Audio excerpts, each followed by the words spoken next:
Because much money team yao yawana imati wabva kuMinister of Justice nevamwe westaff yavo vane zvavari kuda kuti neurira nekutizisa zviri kuda kuti zviitwe pamabasa edu atinenge tichishanda isu tiri kulocal government ivo vari kuMinister of Justice but pane kakubatana kaakuda kuitika pamashandiro anenge akuita rimwe basa racho pachishanda michina yechizvino yatinoti technology zvinenge zvichiitwa pano ndikada kutsanangura ndingazotaura nepasipo varidzi vacho chaivo varipo vanenge vaine rakakwana over to you taura henyu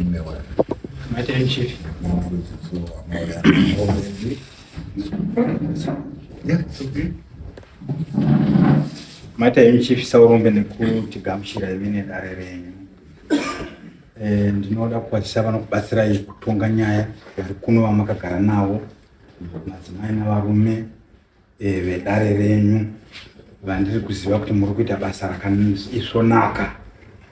Maita nekutichingamidza kuti we pano padare renyu rakarongeka rakamira zvakanaka tikuona mapasikiza makaisa pano. This is wonderful. Thank you.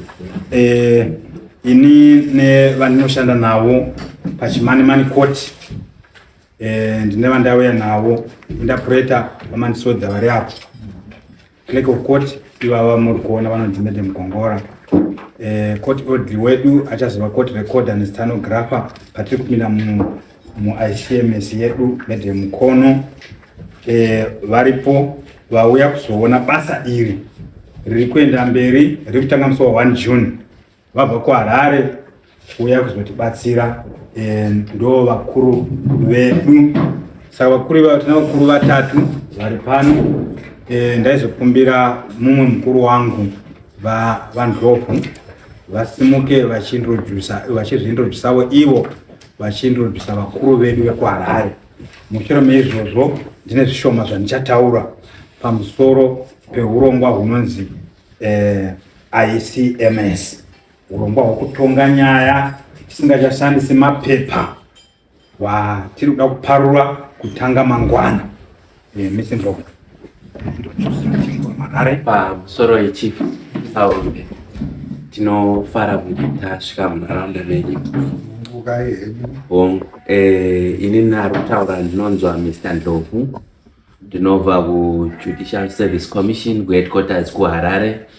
Ndini ndaitarisa kana kuti coordinator urongwa hwatoda kulonja mangwana musi wa 1 June 2026.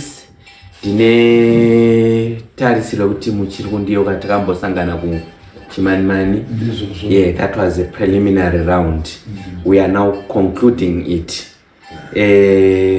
Saka takazopiwa anotitungamira munharaunda iyoyo anova ndiye coordinator wetu atinaye nhasi vanonziwo Dr. Stole. Dr. Stole.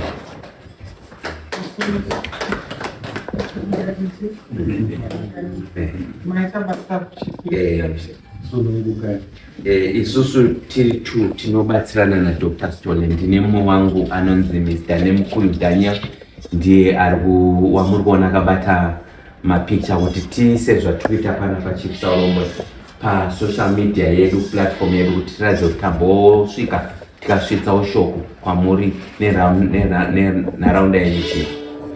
Toda kutendai Chief. Thank you so much Mr. Ndlovu. Chief Saurombe ndewo umwe wemachiefs vatinoshanda navo munharaunda ino, tinoshanda navo zvakanaka. Dare ravo rinotonga nyaya zvakanaka. Hatina macomplaints kana zvakaipa zvatati tambonzwa kuChimanimani pamatongero avo nyaya dzavo, zvokuti nyaya dzavo dzikauya kukoti zhinji dzacho dzese kungodziona dzakarongeka. Saka tine confidence nemashandiro anoita Paramount Chief wedu Chief Saurombe. Is also one of our support. Vanotsikira zvakanyanya muurongwa pane zvatinenge tichiita. Taishuwa nguva zhinji kuti tinenge tichiuya kuno, asi Chief Saurombe is very busy. Pane pamwe pataida kuti tiwe kuno vanga variko kwaMutsvangwa ku Constitutional Amendment Bill number 3. Tikamboda kuti tiwe kuno vakanga vari kuvaenda kunotaura nyaya yeminda kuHarare. Tikamboda kuuya zvakare vanga vane mimwe misangano yavanga vainayo. Saka tine mufaro wedu kuti nhasi zvakwanisika kuti tinge tiri pano. Saka urongwa hwatiri kuda nyaya yeICMS ndio yatinoda kutaura nezvayo nhasi. Kuti muzive kuti kutanga mangwana matongero achaita nyaya hakusina nyaya yemapepa. We are going paperless. ICMS inonzi Integrated Electronic Case Management System. Ini patimu yauya panapa ini ndiri mudiki pa zvikuru sei vaifana kunge vachitaura panapa ndi Doc muzvinafundo, asi kuti havagoni kukurumidza kutaura nemhaka yeproblem yelanguage very much into Ndebele. Saka shona inovatinetsei, saka ndichataura ndakamirira iwo. Saka Integrated Electronic Case Management System urongwa hunotozikamwa naPresident wenyika ino. Vamunangagwa vanotoziva urongwa ihwohwu. Urongwa hwohwu hwakatanga muna May 2022 huchitanga kumacourts makuru epamusoro, mahigher courts, kutanga Constitutional Court, High Court, nemadivisions ayo ese, neCommercial Court, ndokwa zvakatangira kumusoro ikoko. Musi wazvakatanga muna May 2022 vamunangagwa mukuru wenyika ino, President wedu, ndo vakaparura urongwa ihwohwu. Saka nyaya yavo inyaya yekuti hapana munhu anofanira kusarira kumashure, leaving no one behind. Hatidi kuvanhu vanosarira kumashure. Ndo saka tauya pano tichikuudzai urongwa ihwohwu, Integrated Electronic Case Management System. Urongwa hunokonekta pamwe chete vanhu vese vane chekuita mujustice delivery system. Tinotanga namaprosecutor, NPA, na Attorney General varimu muurongwa ihwohwu. Tino mapurisa, ZRP irimo yakakonektwa musystem. Prison Service, ZIPS irimo musystem imomo. Community Service vese vachapinda mazviri. Ndosaka ichinzi integrated kuconnecta kwema institutions kuti vapinde musystem imwe chete. Saka neve Law Society of Zimbabwe, members Law Society of Zimbabwe, lawyers, ndo vanofanira kunge vane macases, vane information anenge vachifaila pa system, vakamirira clients avo kana vasungwa. Saka Law Society, members of the Law Society are also part of the stakeholders. NeZimbabwe Anti-Corruption Commission zvakare, Ministry of Justice, Legal and Parliamentary Affairs, uyezve vanhu vose voruzhinji, stakeholders munyaya iyi, the members of the public. Saka tiri kuti isusu hatichatongi nyaya tichiverenga hard copy. Nyaya dzakufambiswa neinonzi digital copy. Copy iri musystem, PDF, documents akadaro, kwete hard file copy. Saka iwewe kuti upinde musystem manje uda kuregister complaint yako, kana chichemo chako, claim yako, kana defense yako, whatever it is. Kuti upinde musystem unofanirwa kuti une computer, kana laptop, kana smartphone. Tikutaura kuti smartphone ndo mafoni mamwe aya zvisiri zvimbudzi. Mafoni anoita pa WhatsApp, mafoni anoita pa kugamuchira emails nezvimwe zvakadaro. Then kuti upinde pa system unofanira kunge une internet, masaisai anokwanisa kuti uconnect nemasaisai edu, internet connectivity. Unofanira zvakare une nhare mbozha inonzi email address inoshanda. Unofanira zvakare une ndati nhare mbozha iselfone handika ndikutaura pamusoro pe email address. address yekumasaisai iye vanonzi vana Google, vana Gmail, vana Outlook and so forth, ma-email. Unofanira une email uye unofanira une phone number ne-ID number. Saka paunopinda musystem uchiloga musystem, system inokubvunza izvozvo. Ukanyora zviro zvako, zita rako, ID number yako, email address yako, cell phone number yako, une internet connectivity yako, paunozoti paunoclicka paya inobva yakuregister. Saka kana yakuregister wavawo chikamu chesystem iyoyo yose. Zvazvaita ndezvokuti kuregister ICMS zvaunenge waita, unenge waitawo semunhu uya akwanisa kuregister paEcoCash kuti ukwanise kudhila nemari, uchitumira mari, uchigamuchira mari. Haugoni kuti mari yeEcoCash isvike kwauri iwewe kana iwe usiri a registered member weEcoCash system. Unofanira ukaregistawo. Saka kuti zveICMS zvinhu zvekoti kutonga kwenyaya zvisvikewo mufoni mako, unofanira ukaregister samaregistry aya. Saka pangoita nyaya ine connection newe pakuregister kwawaita kana paclaim yauya nemadisputes anenge aripo, system inokugeneratera a message inosvika yopinda mufoni mako yokuudza kuti nyaya yako yapa stage yakati, nyaya yako ichatongwa musi wakati, nyaya yako iko zvinezvi iri pa pre-trial conference, iye zvinezvi kana kuti nyaya yako iri pakuti uite notice to plead, kana kuti nyaya yako iyo zvinezvi chakudiwa ndechekuti lawyer rako rikufairire zvakati inenge ichikuudza zvese nenzira yokugenerator inonzi CMS kana message pafoni pako. Saka zvino zvinodiwa izvi kuti uregister case yako musystem yedu yeICMS. Unofanira kunge une computer, laptop kana smartphone, unofanira kunge une masaisai, unofanira kunge une valid email, ID number, uregister saizvozvo. Saka system yakanakirei? System yakanakira pakuti hapasina zviro zvichanzi zvaitwa misfiled. Hapasina zviro zvinobvumurwa mumafaira kana mumadockets zvokuti hapachavone kumedical report kana kuti pane rimwe bepa riri missing, nyaya ichagoni kutongwa. Nokudaro docket rodzokera kumapurisa zvonzi tokumbira kopi yakati yakarasika, hamuna kusara iri mune kopi yemedical report. Medical report hatichaioni kuti tizive kuti munhu akakuvara zvakadii pakutongwa kwenyaya yeassault or things like that. Saka hapasina chinhu chinonzi chinorasika.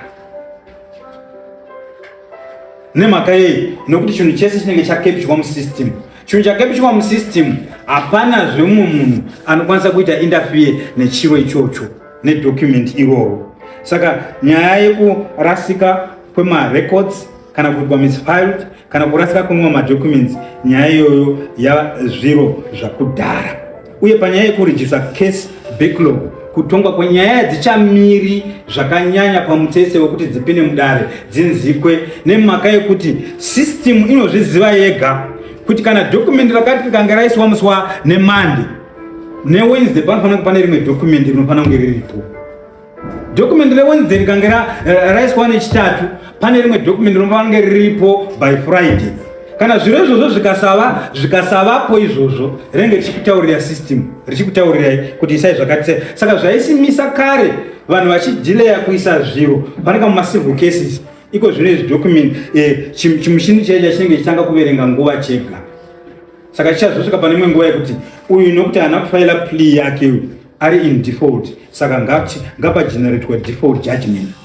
Uyu nemhaka yekuti haana kuisa appearance to defend nenguva inofanirwa ye7 days, anonoka. Hapachina zviya zvekuti unosvika wokumbira clerk of court kuti indakanonoka kuisa mapepa angu ndapota ndinogona ndibatsireiwo ndapota mapepa angu akanonoka, asi chingoitaiwo you can even not smuggle my papers into the records.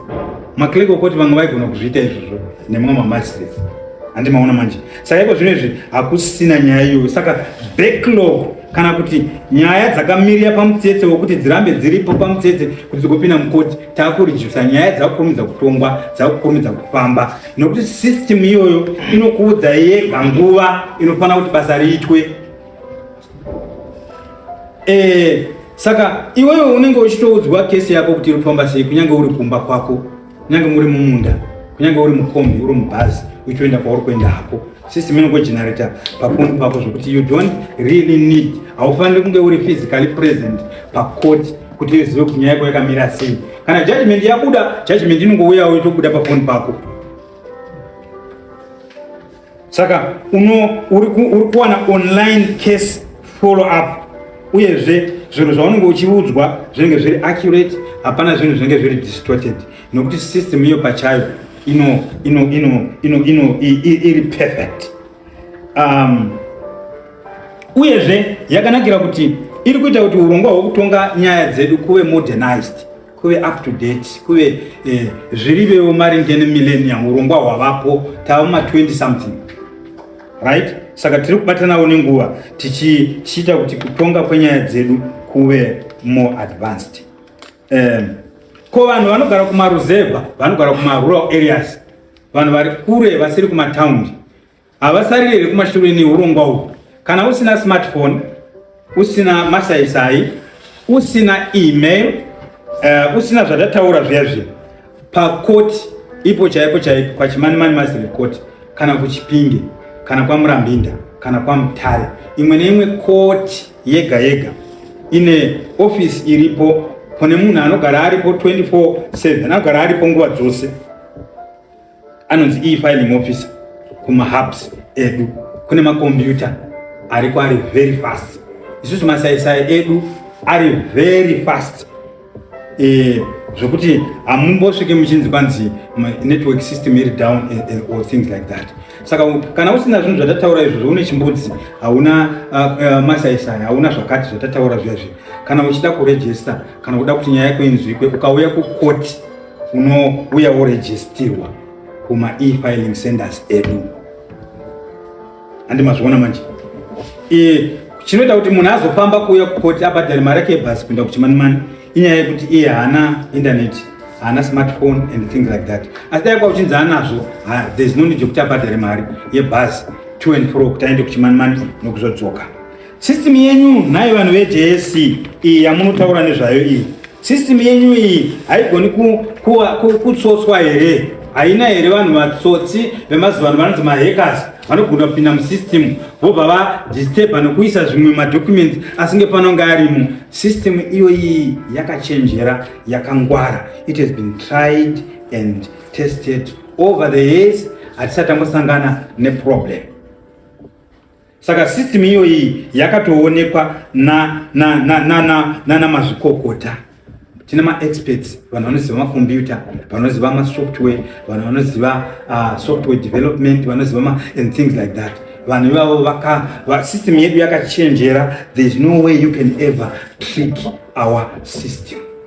Saka hapana hapo pokutya, hapana chekukahadzika kuti ndingazobirwa information yangu, kana information yangu inozoshandiswa zvisizvo kana zvakadaro. System iyoyi tinoda kukutaurirai 100%, hapana kana chainotyirwa.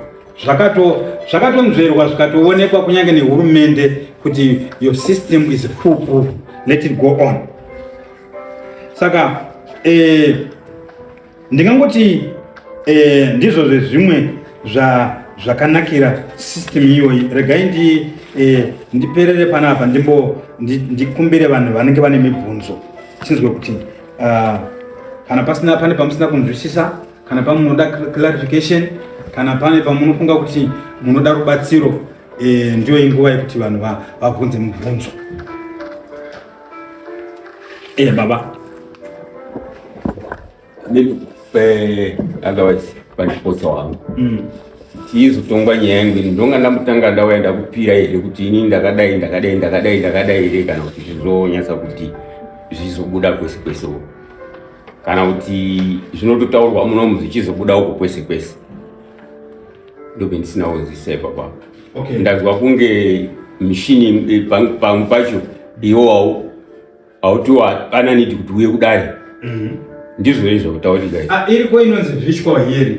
Nekuti muri kumba kwenyu munogona kungosezva munongoita zvezvia iri WhatsApp calls mamwe aya. Handiti kana mukada kuti nyaya yenyu itongwe musiri kukoti, tine system zvakare inonzi virtual hearing. Okay, ondia inofunga ondia ndanza hiyo. Saka sindole kuti ndonga ndakapa statement yangu yakakwana peni ndiyo zitombo aindisipanditi. Ndizvozvo. Saka system zvayakanakira manje ndezvokuti system ine confidentiality kana kuti privacy yekunzikwa kwekesi yako. Nyaya yako inongonzikwa nevanhu vari connected to the case, only related parties can hear your case. Iko zvinhu haisi nyaya yekuti ruzhinji rwese vanhu vanenge vakagara mukoti gallery yemweya vachinzwa nyaya dzinenge dzichitaurwa zvokuti dzimwe nyaya dziri pane zvimwe private issue kuti munhu anoshaya kuti ozvitaura mukoti here kana ndoita sei vane vachinyara kutaura. Asi iko zvinhu izvi system iyi a stranger munhu asiri connected to the case there is no way anogona kunzwa nyaya yako. Saka nyaya yako inonzikwa chete nevanhu vari connected to the case only. Nokudaro there is privacy and confidentiality. Bvunzai mukana uripo muzwisise zvimweni zvinozofara mungane zvamungada kuwedzera pani pamubvunzo wako wachibvunza akungowedzera kuti ma-virtual hearings tirikutaura nezvawo ane zvakafanana nekuti munhu kana kuti ari ku-UK ari kakuramba nemudzimai wake ari muno muHarare hapasina need yekuti unokwira ndege kuuya kuZimbabwe. Macosts system yedu inokata macosts nedistance inobvisa mageographical boundaries arikwaya kuti munhu ari uko hauchakwiri ndege kuti uyozodzasisa nyaya dzedivorce yako kuti udzokera uko inogadziriswa uriko. And macosts aya kuti munoda kubva kuno kuHarare for example nyaya dzemadivorce dzinoitwa kumaHigh Court taana yamamutare kuti ufambe kuti kunoende kwamutare pane dzimwe nyaya dzekuti hadzikwanisi kuitwa kunana Chimanimani dzinoitwa kuHigh Court. High Court kuti mukwire bhazi kuti ndinofoera mapepa angu renyangu iri kuHigh Court maakuenda panearest ni court yedu kana paChimanimani apo mosvika ipapo e-filing center iripo e-filing office mopinda imomo mobatsirwa, you can do everything from there. Even hearing chaiyo munogona kutongwa nyaya yenyu civil matter iri kuitwa kuHigh Court kuHarare kana kwaMutare kana kuSupreme Court kuri kuHarare chete muri kuno kwabiriri kuno munyaya yenyu yototongwa makagara as long as phone yenyu mine data renyu makatogara kana munhu kana pai kana pamba munokwanisa kungoitwa muri kwamuri ikoko ndo issue ma-virtual hearings vayo. But kuma-criminal cases haisati yaako pasystem yedu motsvadza kunzi munhu aba munhu aita sei haisati yaako because dzekuti munhu anozoenda kujeri haungazotongo zichienda kujeri uri kumba kwako for civil matters hachisipichaya kuti vanhu vakazozikira eviction ada kudzingwa maintenance divorce mamwe ma-civil matters ekuti yakandivhara mari yangu yakadai zvisina kuendesana kujeri dzisiri criminal iyoyo ma-virtual hearings yaanoitwa. But for criminal matters inyaya yemapapers etirikuita kuti ive nepaperless system then kuzoti munhu atongwe achinzi chienda kujera kumba kwako anotisa. Saka macriminal vanhu vachiri kuuya chikotipisika. Saka zvatinogona kuita togona kuti prison isusu kuchimamana hatina prison vasungwa vedu vari command-case kuchipingiwa. Saka togona kutovarimanda pavanenge vaivemedha whatever makesi togona kutodhila nenyaya yavo ivo vachikori kuchipinge kwamandikisi vasina kuuya kuchimanimani by virtual court hearing. Saka nokudaro tiri kuredusa macosts ekufamba kwevanhu uyezve risk yokuti musungwa akauya kuchimanimani achibva kwamandikisi anogona kutiza or things like that. Ndo system iriwa kuti zvinhu tive neconvenience pakutongwa kwemhosva. Pane vamwe vane mubvunzo here?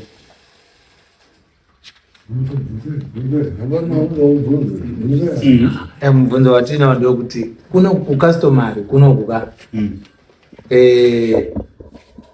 tinolinga sei nejudicial tinozolinga kune macases anenge tinolinga sei kune macases ari kuno mamwe acho anenge aine criminality mukati mamwe acho akasangana necustomary tinolinga sei?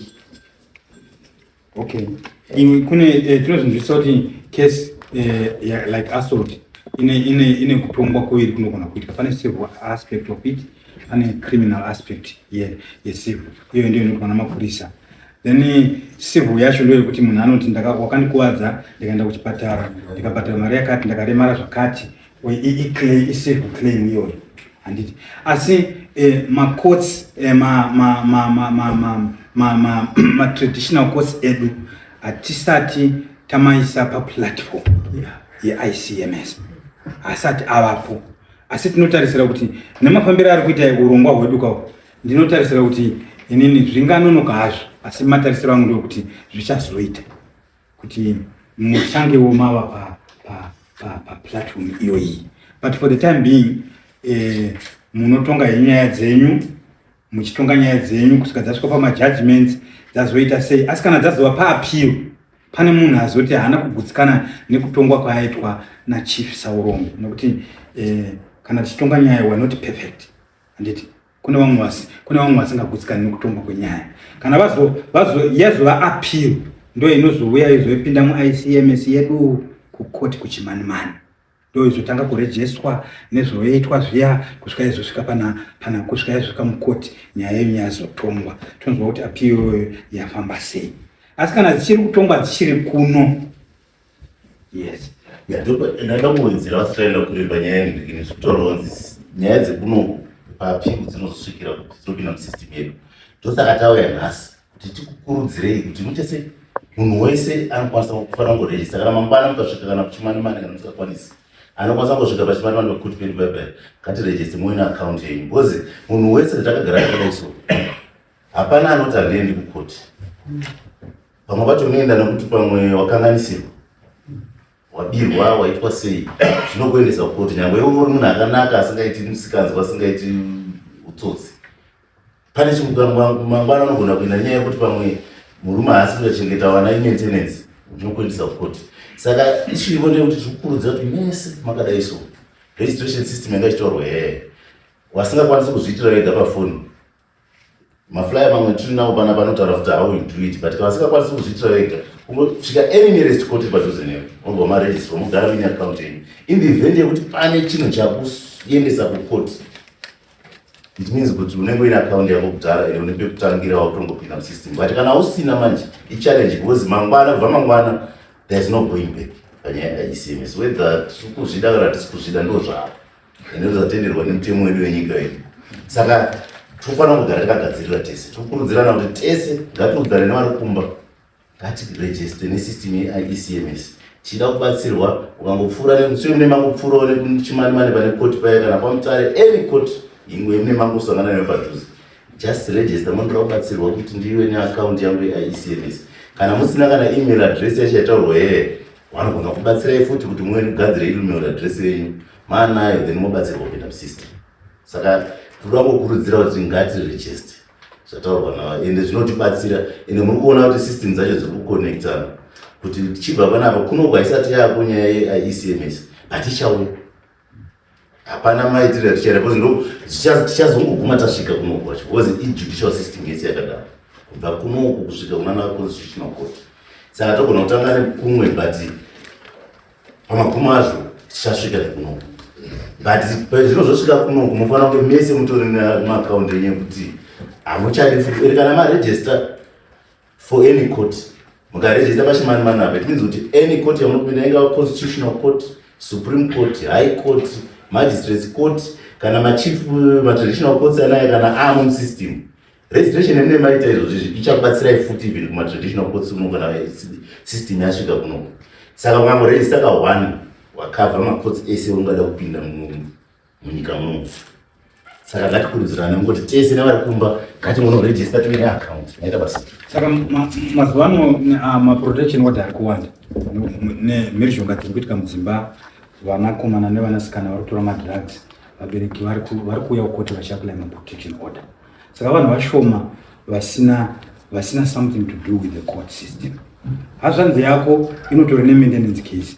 Saka maintenance case iyoyo ne-protection order going forward starting tomorrow hatichaenzwi pamapepa. Kana une protection order yaunayo iri in your paper, kana une maintenance yaunoziva hazvanzi yako yainayo, hazvanzi iyoyo ngaitouya izoregister, nokuti next time nyaya haichanzwi pamapepa. Kana asina kuregister zvingazomunetsa. Protection order yenyu haichanzwikizve pamapepa.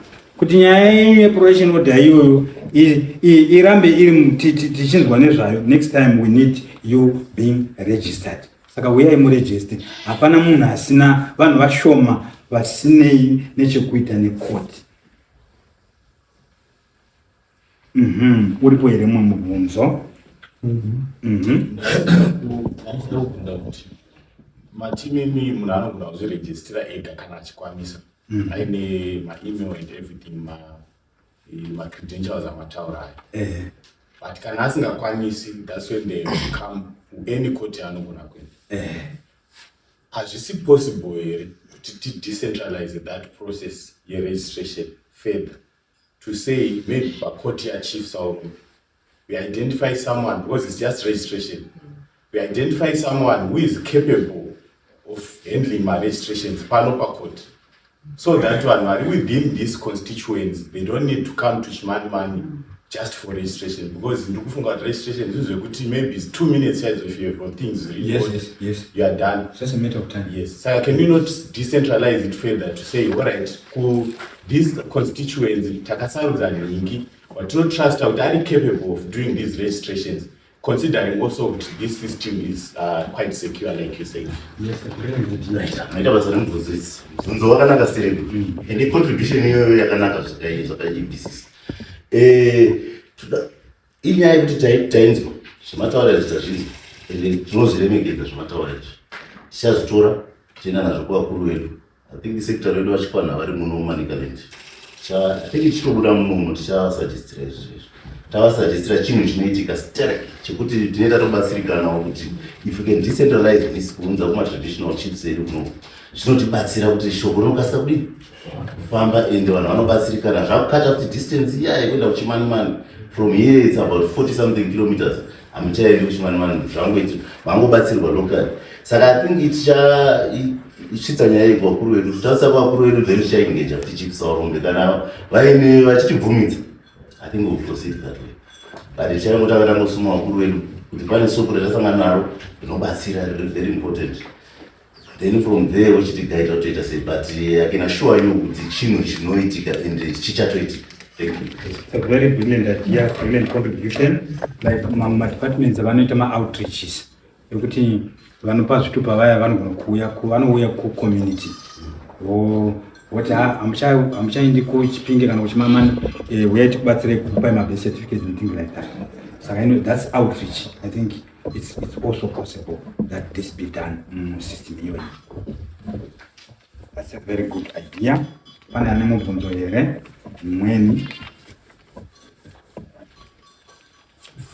Sagamanero, Usiku, anytime you can log onto the system and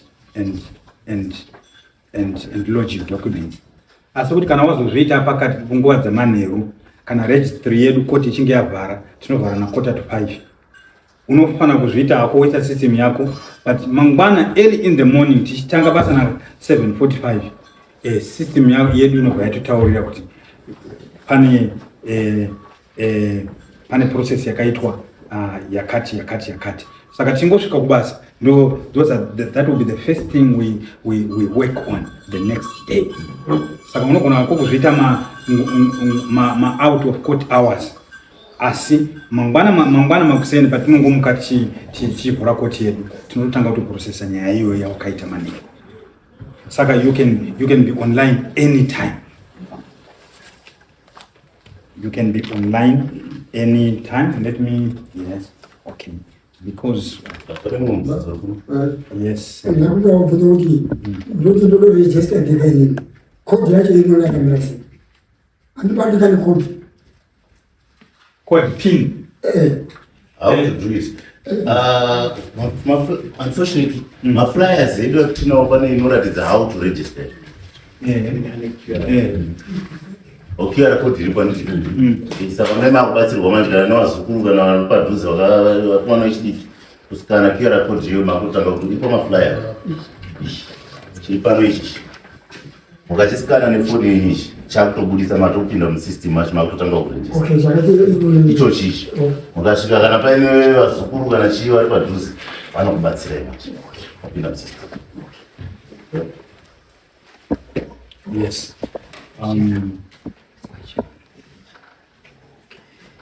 Listen, look, just a minute. Raja, can you wrap up? Just a minute. Tinoda kutenda Chief Saurombe nenguva yamatipa kuti tisvike tikushanyire munharaunda menyu kuti tingoudzawo vagari vemuno urongwa hwatinawo mangwana. Hausi wekunoko kuManicaland neMash East chete, watoitwa kune mamwe maprovinces anobatanidza Mash Central, Matebeleni North, Matebeleni South, Masvingo. Saka kunoko ndokuchinzi 4.3 zvichira kuti maprovinces echikamu chechitatu. Saka iri kuendera mberi ichienda ku 4.4 possibly, which is Mash West ne Midlands. Ikabva ipapo yoenda possibly kupedzisira inowa Bulawayo and Harare, anenge atopera maprovinces ese. Tinoda kukutendai kuti mauya mukanzwa zvatataura, asi shoko rinoramba rinemi kuti muuye kumacourts edu ari padhuze nemi. Munogara mangoregister, hauzivi kuti uchadiwa kukoti rini, but zvichakurerutsira kana waregister kuti ungokwanisa kungoita maprocesses iwayo chii nenguva iyoyo paunenge uchidiwa. Tinotenda zvikuru. I think ndo zvatinazvo mambo. Tinotenda nguva yenyu. Ndichazova chief mumusha nguva yekupedzisira kuvataura. Aizokumbirawo secretary, ndaikumbirawo doko na dr. Mapicha na chief.